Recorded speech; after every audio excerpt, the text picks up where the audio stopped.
Oxford Bookworms Fact Files. Titanic by Tim Vickery. Read by Judy Bennett. Published and copyright Oxford University Press, 2000.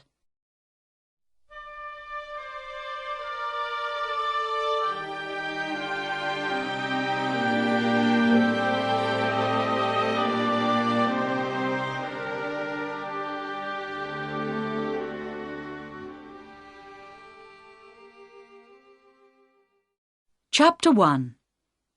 Under the Sea. There it is. Where? Look, there, on the camera. It's a ship. It was the 1st of September, 1985. Some French and American sailors were on a ship in the North Atlantic. There was a camera in the water behind the ship. On this camera, they could see a ship, under water. The ship was a long way down, 3,810 meters under them. Fish went in and out of its windows. It was a very big old ship. "It's the Titanic," the sailors said. They laughed. They were very happy. Next year, they came back with more cameras. But what was the Titanic? And why is it there, nearly 4,000 meters under the sea in the North Atlantic? This book tells you.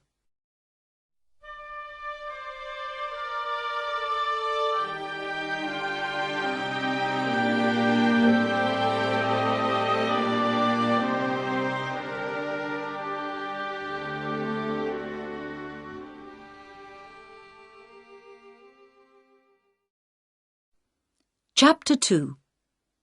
The biggest ship in the world. 15,000 people made the Titanic. They made it in 1912, in Belfast, Northern Ireland. It was the biggest ship in the world. 24,900 tons. It was 265 meters long and 28 meters across. It could go at 46 kilometers an hour. So it was one of the fastest ships in the world, too. The Titanic was very beautiful. The rooms for the first-class passengers, like Mr. and Mrs. Jacob Astor, were like rooms in a very expensive hotel. Mrs. Astor was 19 years old, and her husband was one of the richest men in the world.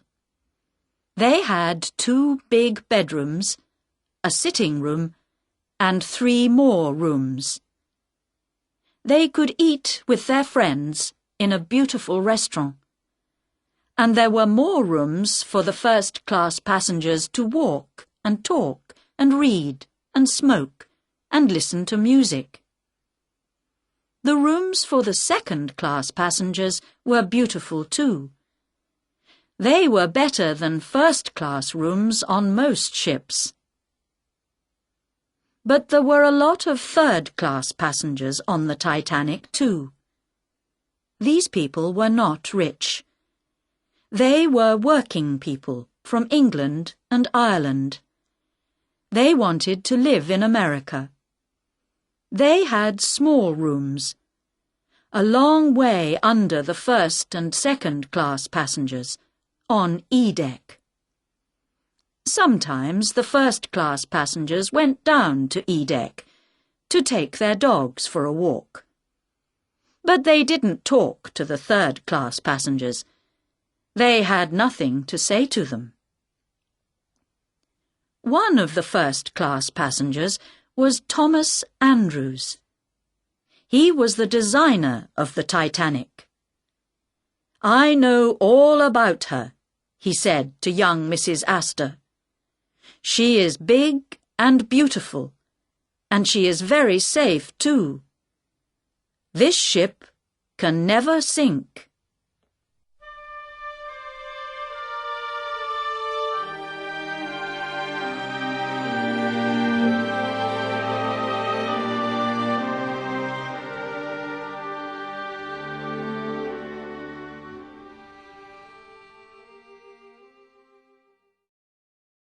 Chapter 3.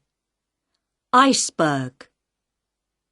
On April the 10th, 1912, the Titanic went from Southampton in England to Cork in Ireland.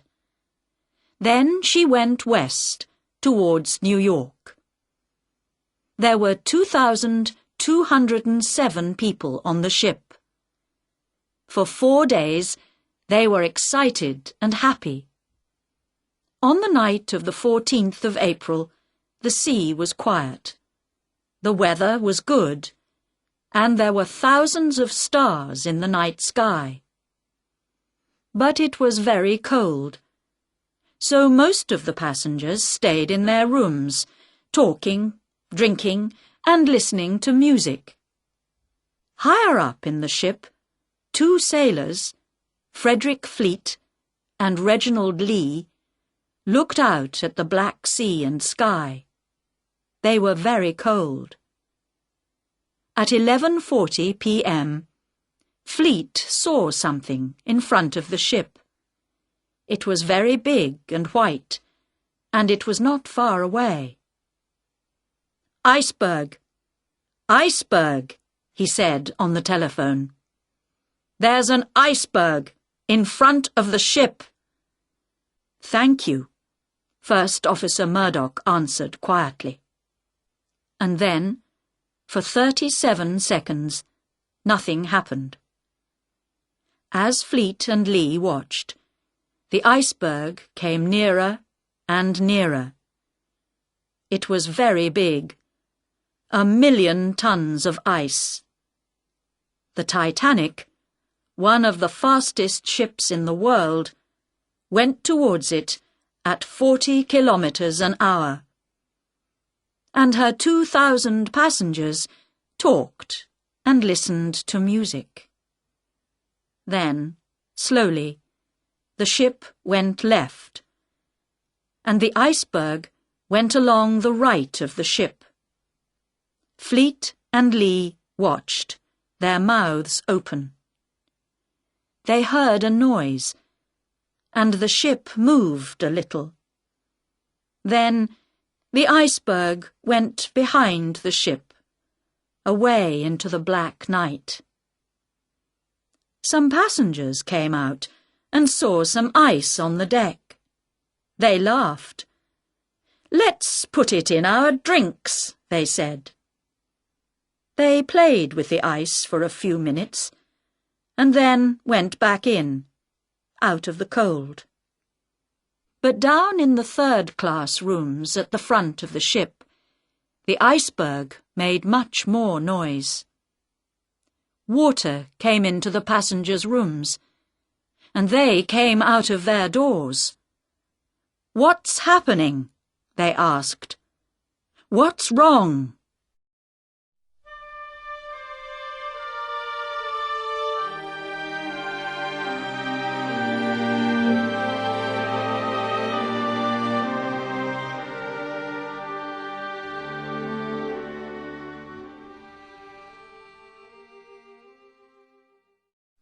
Chapter 4. CQD. Emergency. The ship is sinking. The Titanic's captain, Captain Smith, asked that question too. He was a tall man, 59 years old. "What's wrong?" he asked First Officer Murdoch. "An iceberg, sir," Murdoch answered. "Close the emergency doors, quickly," said Captain Smith. "They are closed, sir." Thomas Andrews designed the Titanic with 16 compartments and 15 emergency doors. They made the ship safe. The captain could close the emergency doors. Then the water could not move along the ship. Water in one of the ship's compartments could not go into the next one.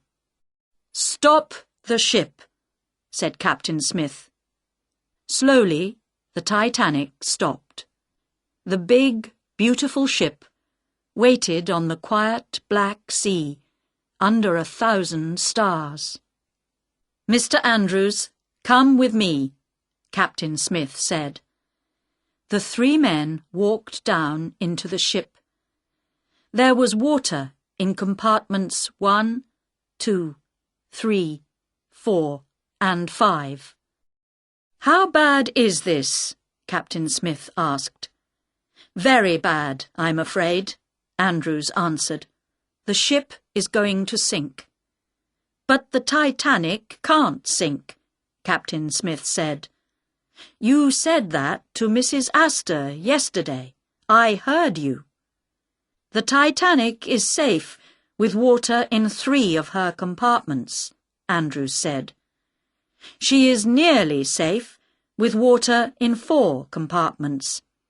But she is not safe with water in 5 compartments. The front of the ship is going to go down, and the ship is going to sink. I'm sorry." "How long have we got?" Smith asked. "I don't know. 2 hours, perhaps. That's all." "Right.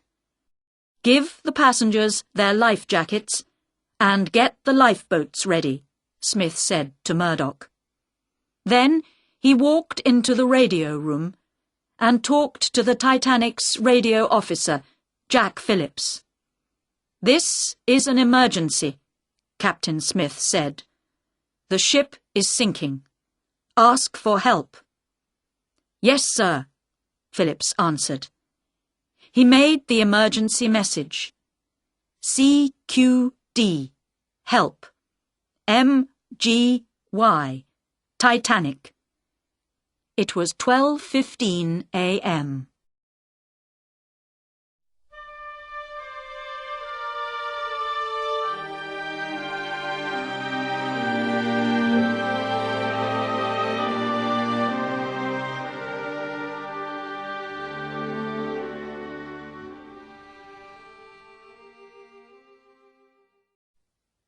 Chapter 5. Nobody is listening. The nearest ship to the Titanic was the Californian. It was about 16 kilometers away. Because of the ice, the Californian stopped at 10:30 that night. At 11:10, her third officer, Charles Groves, saw the lights of a big ship on her right. The Californian tried to talk to the ship with a Morse light, but there was no answer. At 11:40, the big ship stopped, but Charles Groves didn't know why. He didn't know it was the Titanic. In 1912, radio was very new. Most ships had radio, but they didn't listen to it all the time. The Californian's radio officer, Cyril Evans, went to bed at 11:30. So nobody on the Californian heard Jack Phillips' emergency message at 12:15 a.m. People at Cape Race in America heard it. One man in New York heard it. But for nearly 10 minutes, no ships answered the message. Then, at 12:25, the radio officer on a ship called the Carpathia talked to the Titanic. "Titanic, I have a message for one of your passengers," he said. "Are you listening?" "Come at once," Jack Phillips answered. "This is an emergency. We are sinking." "Shall I tell the captain?" the Carpathia's radio officer asked. "Yes, quick," Phillips answered. At 12:35, the Carpathia went towards the Titanic, but it was 92 kilometers away. On the Titanic, Captain Smith could see the Californian, only about 16 kilometers away, but he didn't know its name, and he couldn't talk to it on the radio. He tried to talk to it with a Morse light, but it didn't answer. "It's no good," he said. "Send up rockets." At 12:45 a.m., the first rocket went up into the night sky. It made white lights high over the Titanic. Every 10 minutes after that, a new rocket went up. On the Californian, Second Officer Stone saw the rockets. "That's interesting," he said. He talked about it to his captain, Captain Lord. But Captain Lord was tired. He went to bed. Stone watched the rockets for over an hour, but he didn't understand them, so he did nothing.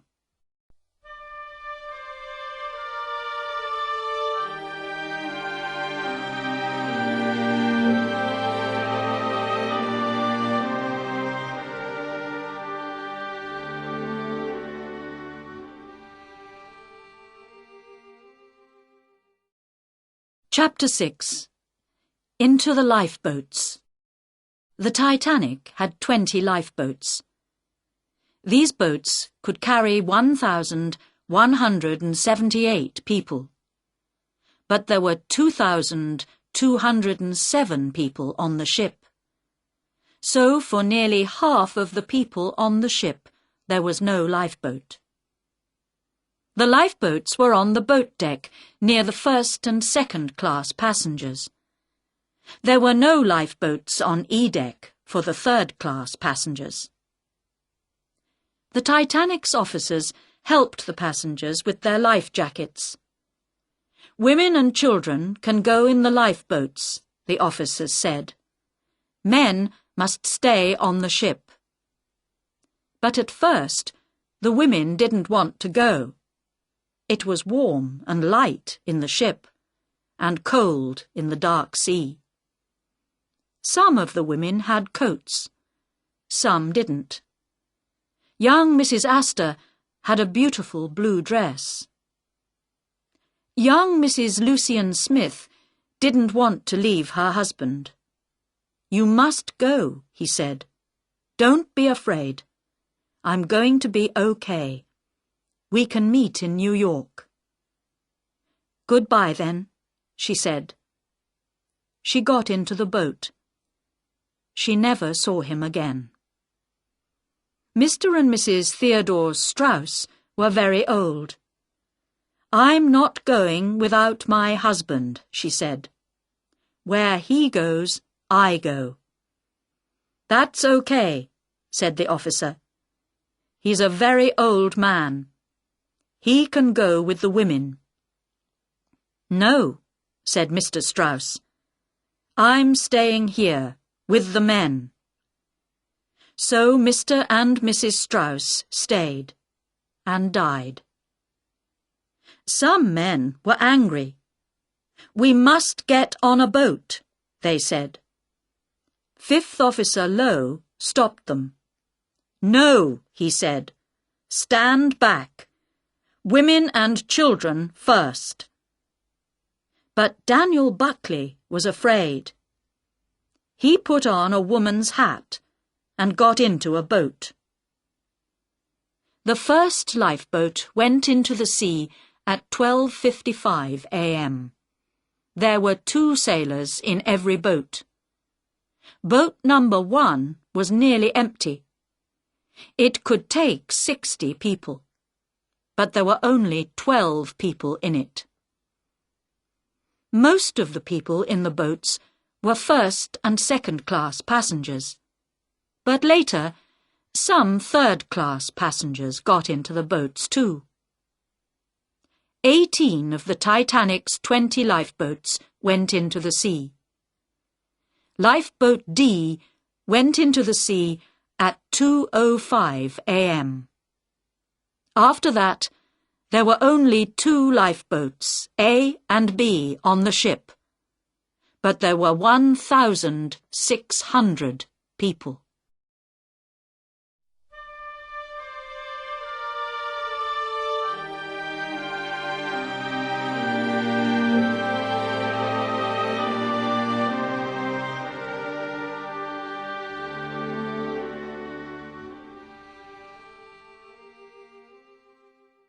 Chapter 7.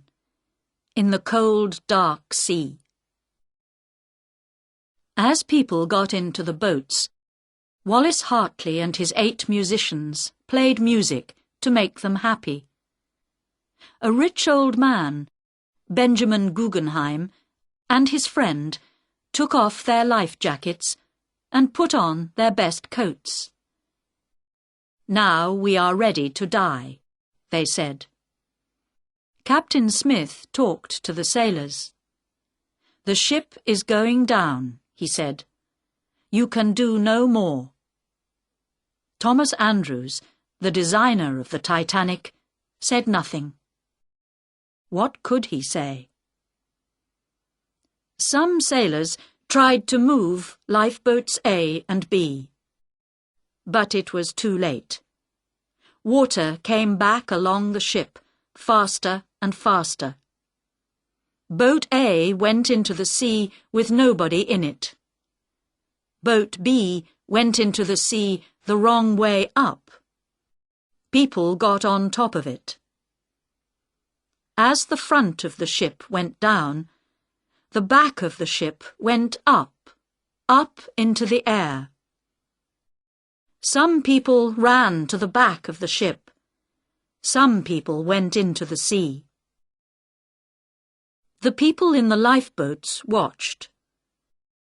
For 2 minutes, the back of the ship stayed high in the air.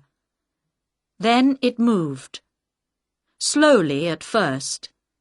Then faster and faster the Titanic went under the water. At 2:20 a.m., it was not there. The people in the boats could see the stars in the night sky and the black sea, but no Titanic. The biggest ship in the world was under the sea. There were more than 1,000 people in the water. But the seawater was cold as ice. Nobody could live in it for long. Some people got into boat A. 30 people got onto boat B. One man, Second Radio Officer Harold Bride, was under boat B. An old man stayed in the water near boat B. "You're doing well, boys," he said. "You're going to be okay." But he didn't get on to the boat, and after some time he died. "Who was that?" the men asked. "Captain Smith, perhaps?" Many of the lifeboats were half empty. There were 28 women in boat 6. "We must go back to help those people in the water," they said. "Our husbands are there." "No," said Officer Hitchens. "There are too many for this boat. It isn't safe." So they did nothing. Boat 1 had only 12 people in it, but they didn't take one person out of the sea. But in boat 14, 5th Officer Lowe wanted to help. "Get into boats 10 and 12, he said to his 55 passengers. "Quickly now. Sailors, come with me." It was not easy to move the passengers. But at 3 a.m., boat 14 went back to the people in the water. But it was too late. In the ice-cold water, nearly everyone was dead. Lowe took 4 people alive out of the sea.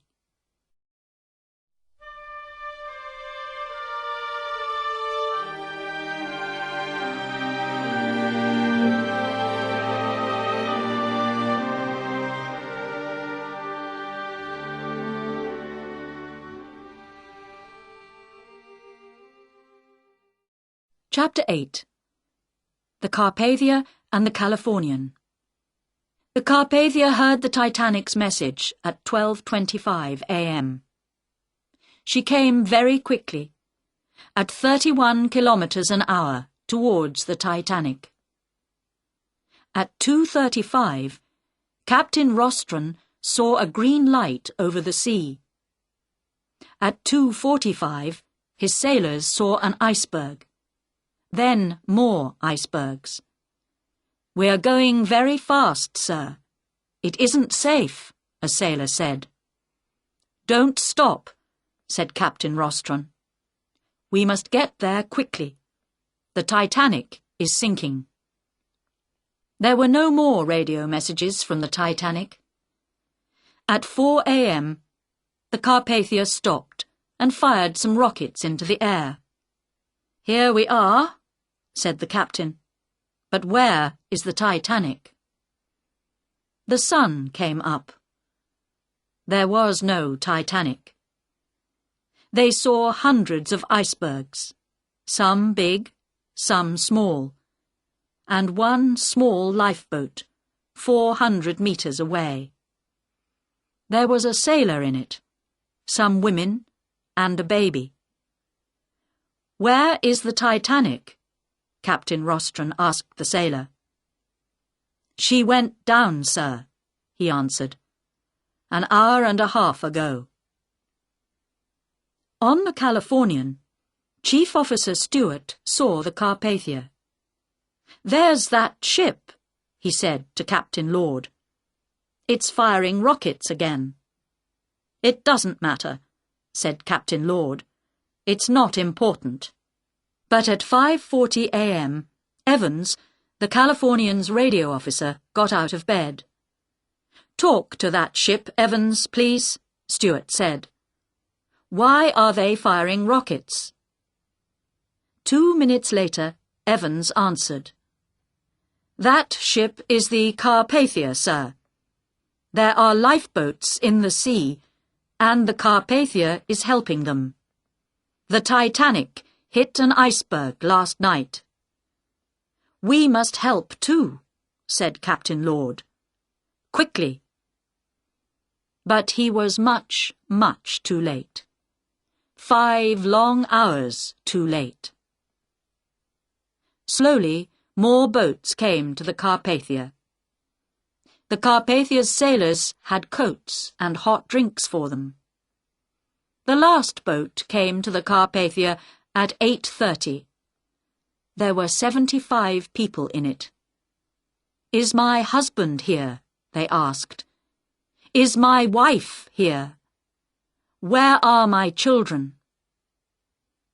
4 days later, the Carpathia came to New York.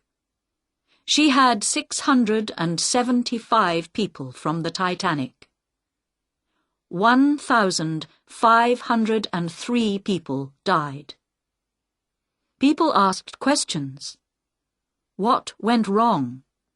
Why did all these people die?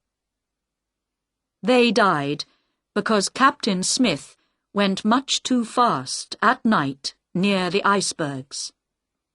They died because the iceberg hit 5 of the Titanic's compartments. They died because the Titanic didn't have lifeboats for all the passengers. They died because the Californian's radio officer went to bed at 11:30 p.m. Today, because of the Titanic, ships listen to the radio all the time, night and day.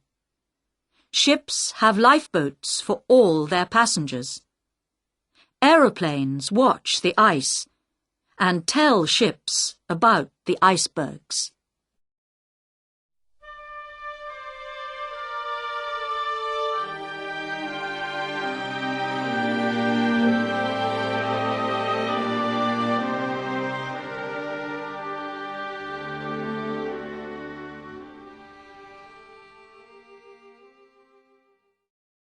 Chapter 9. Finding the Titanic. There are many stories about the Titanic. A man called Walter Lord talked to hundreds of passengers and sailors, and in 1956 he wrote about them in his book, A Night to Remember. In 1957, there was a film called A Night to Remember, too. At that time, people could remember the ship and talk about it, but they couldn't see it. Then, in 1985, Robert Ballard went to look for the Titanic. With some French and American sailors, he found the Titanic, 3,810 meters under the sea, 531 kilometers southeast of Newfoundland. In 1986 and 1987, he went back with more cameras and made a film about the ship under the sea. In 1987, James Cameron saw Ballard's film and said, "I must make a Hollywood film about this." In 1995, he visited the Titanic under the sea, and he got money to make his film. Cameron's film, Titanic, was very expensive. It cost $200 million. Every minute of the film cost $1 million. For his film, he made a ship nearly as big as the real Titanic. In the film, Kate Winslet, a rich girl, meets Leonardo DiCaprio, a poor boy. When the ship goes down, the boy dies, but the girl lives. Many years later, the girl is an old lady. She goes back to look at the ship under the sea and tells her story. Not everything in the film is true, but a lot of it is. In 1997, an old lady from the Titanic, Milvina Dean, went across the Atlantic on a big ship, the Queen Elizabeth II. She looked out at the sea and the icebergs and remembered the Titanic. "I was here 85 years ago," she said. "I was a young girl then, on the biggest, most beautiful ship in the world."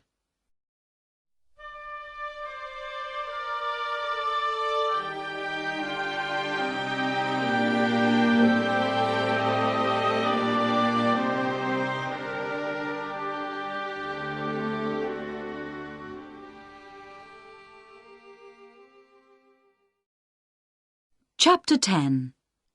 Remember. Today, under the sea, the Titanic is in two halves. The front of the ship is about 600 meters from the back. Milvina Dean couldn't go down to the Titanic, but she could look at it with cameras.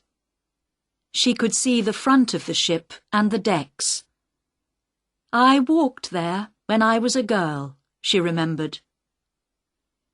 The cameras go into the ship, too. There are hundreds of interesting things there.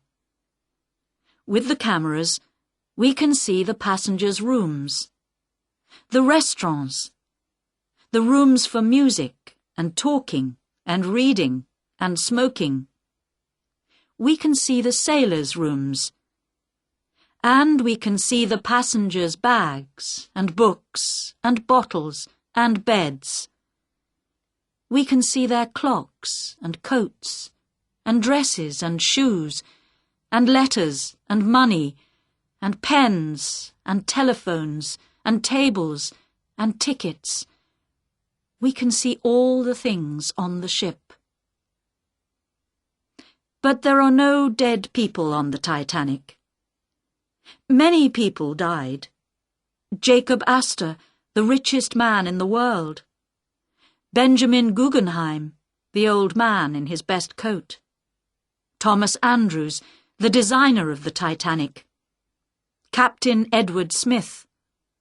The radio officer, Jack Phillips. Old Mr. and Mrs. Theodore Strauss. Milvina Dean's friends. Hundreds of young Irish people. They were all here once, but we can't see them now. We can see their rooms, but not their faces. Fish go in and out of these beautiful rooms now, in and out of the first-class restaurant through the windows. We look at the ship with our cameras and think about the people. Once, the Titanic was new and exciting, the biggest, most beautiful ship in the world. Once, all these famous people were alive.